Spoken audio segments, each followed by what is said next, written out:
Well, with COVID-19 cases rising across the world, scientists are racing to find effective treatments. And today, a new press release of a study from Oxford University in England certainly got a lot of attention. Let's talk about the study's findings with our 9 Health expert, Dr. Payal Kohli. It's been a while. It's good to talk to you again.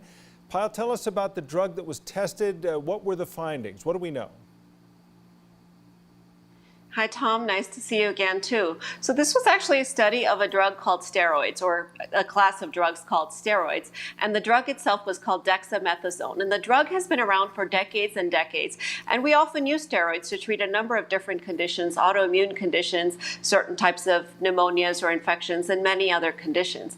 And as we've talked about before, part of the problem with COVID-19 is not just the virus, but the body's response to the virus and the way the immune system overreacts to the virus. So the idea was that if you use a steroid, turn down the response of the immune system, you could potentially have some benefit. So this was a randomized controlled trial, which we've talked about before is the highest level of evidence, where they took patients and randomized them to either receive the steroid medication or randomized them to receive usual standard of care. And these were hospitalized patients in the United Kingdom. And what they found was that dexamethasone actually has a mortality benefit. So it reduces the likelihood of dying from COVID-19 by 1/3 in vented patients and by 1/5 in patients that are getting oxygen therapy.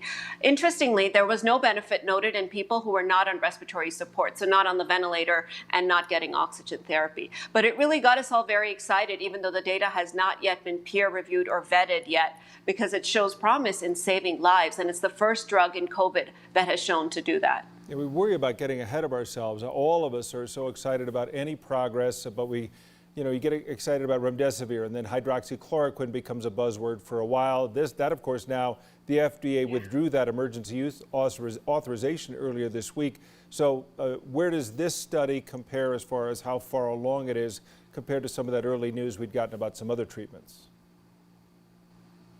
Great question. So yeah, it's very early in its process at this time. So it is high quality data because it's randomized control data, but it's not been vetted and rigorously reviewed. So we don't yet know whether it's ready for prime time. Now, what the study does show is that this drug, dexamethasone, which is a widely available steroid, it's cheap, it's inexpensive, it's even in the developed world, saves lives. It saved 1 out of 8 lives in ventilated patients and 1 out of 25 lives in patients on oxygen therapy. Now, the authors of the study also postulated that if we had known this at the start of the pandemic, because this drug has been around for decades, we could have saved 5,000 lives just in the United Kingdom alone.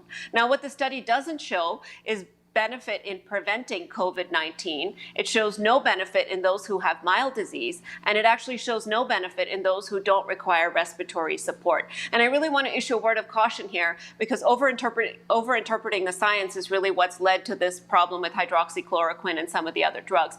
But do not take this drug for mild cases or if you're not in the hospital, because taking steroids can actually reduce the immune response and actually increase your risk with COVID-19. So take it with a grain of salt. It's very early, but very promising because it's the first drug to show a mortality benefit.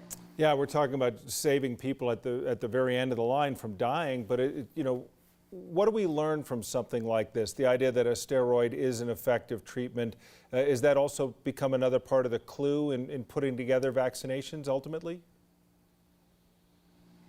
Yeah, Tom, it's telling us a lot actually about this disease process itself, and what it's teaching us perhaps, and what the next set of studies is actually going to look into is whether a cocktail of a steroid plus another medication. So you turn down the volume of the immune response, and at the same time, you use antiviral therapy or other types of therapies to decrease viral replication. That may be the most effective.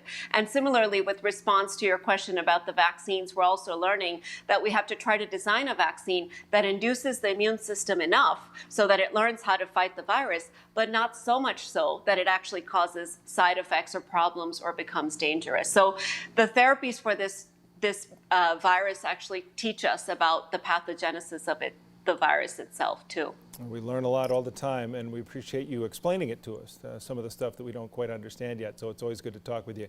Thanks again, Dr. Payal Kohli.